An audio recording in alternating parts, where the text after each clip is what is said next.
જય શ્રી કૃષ્ણ. શ્રી સત્સંગ ધારામાં આપનું સ્વાગત છે.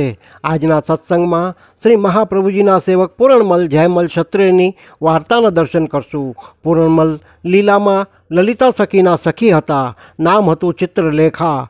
એ સમયે ચિત્રલેખા લલિતાજી સાથે રહીને કુંજ નિકુંજને સંવારવા માટે વિવિધ પ્રકારના ચિત્રો નિર્માણ કરતા હતા.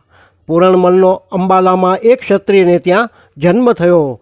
પૂરણમલ યુવાન થયા ત્યારે પિતાએ એક ઝવેરીને ત્યાં કામ શીખવા માટે રાખ્યા. પૂરણમલ 20 વર્ષના થયા એ સમયે પિતાનું અવસાન થયું. અવસાન થતાં પિતાની સંપત્તિનો વારસો પૂરણમલને મળ્યો. ત્યારબાદ એમણે સ્વતઃનો વ્યવસાય પ્રારંભ કર્યો. જે વ્યક્તિએ કોઈ દિવસ શ્રી મહાપ્રભુજીનું કે શ્રીનાથજી બાવાનું નામ પણ સાંભળ્યું નથી એવા પૂરણમલ ઉપર પ્રભુની કૃપા વરસી. એક રાત્રે શ્રીનાથજી બાવાએ સ્વપ્નમાં દર્શન આપી આજ્ઞા કરી, હે પૂરણમલ, તમે વ્રજમાં શ્રી ગિરિરાજજીના દેવ શિખર ઉપર મારા માટે એક મંદિર બંધાવો. આ મારી તમને આજ્ઞા છે. આટલું કહી પ્રભુ પધારી ગયા. પૂરણમલ નિંદ્રામાંથી જાગી ગયા અને વિચાર કરવા લાગ્યા કે આ ક્યાં ભગવાન હશે? આવા દર્શન તો મેં ક્યારેય કર્યા જ નથી. ગ્રામવાસીઓને પૂછ્યું તો જાણવા મળ્યું કે આવું સ્વરૂપ તો વ્રજમાં શ્રી ગિરિરાજજી ઉપર પ્રકટ થયું છે. એ જ સ્વરૂપના દર્શન તમને થયા લાગે છે. ત્યારે પૂરણમલ વિચાર કરવા લાગ્યા કે મારી પાસે તો ઘણું ધન છે, હું ત્યાં જઈ તુરંત મંદિર બંધાવી આપીશ. એમાં શું મોટી વાત છે? પૂરણમલ પાસે જે સંપત્તિ હતી તે તેમની મહેનતની ન હતી, પિતા પાસેથી વારસામાં મળેલ હતી. એમાંય પાછો સંપત્તિનો અહમ હતો.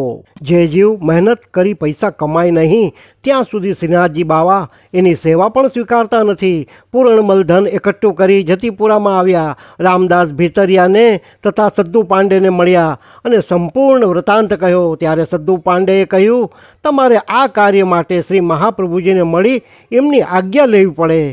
એટલે પૂરણમલ શ્રી મહાપ્રભુજીને મળ્યા અને સ્વપ્નની વાત કરી. આ સાંભળી શ્રી મહાપ્રભુજીએ આજ્ઞા કરી કહ્યું, પૂરણમલ, મંદિરનું નિર્માણ કાર્ય કરવું એ તો પ્રસન્નતાની વાત છે, પણ મંદિર પ્રારંભ કરવા પહેલાં શ્રી ગિરિરાજજીને વિનંતી કરી આજ્ઞા માંગો.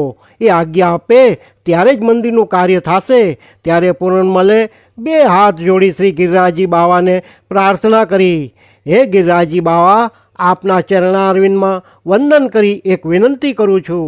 મને શ્રીનાથજી બાવાએ સ્વપ્નમાં આપના શિખર ઉપર મંદિર બંધાવી આપવા માટે આજ્ઞા કરી છે. એ માટે હું આપને વિનંતી કરું છું કે આપ કૃપા કરીને મને આ મંગલ કાર્ય પ્રારંભ કરવાની આજ્ઞા આપો.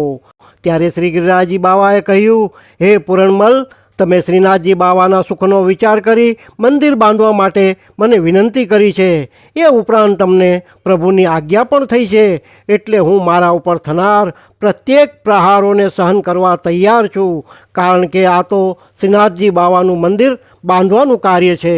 તમને મંદિરનું કાર્ય પ્રારંભ કરવા માટે હું આજ્ઞા આપું છું.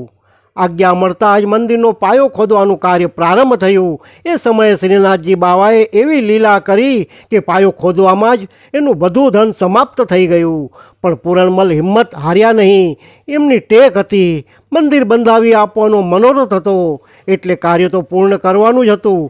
ધન સમાપ્ત થવાને કારણે મંદિરનું કાર્ય અધૂરું મૂકી દીધું અને શ્રી વલ્લભ પ્રભુની આજ્ઞા લઈને ધન કમાવા માટે દક્ષિણમાં ગયા. વૈષ્ણવો, આજના આ સત્સંગને અહીં જ વિરામ આપીએ. શ્રી વલ્લભાધીશ કી જય. પૂરણમલ ક્ષત્રિય ધન કમાવા માટે દક્ષિણમાં ગયા. ત્યાંથી ધન અર્જિત કરી પાછા જતીપુરામાં આવ્યા. મંદિરનું કાર્ય પૂર્ણ કરાવ્યું. તેમજ અક્ષય તૃતીયાને દિવસે શ્રીનાથજી બાવાના પાટોત્સવના દર્શન કર્યા. અને પૂરણમલને શ્રી મહાપ્રભુજીની કૃપાથી જે અમૂલ્ય લાભ મળ્યો તેના દર્શન આના પછીના ભાગમાં કરશું. ત્યાં સુધી સર્વે વૈષ્ણવને મારા જય શ્રી કૃષ્ણ, જય જય શ્રી રાધે.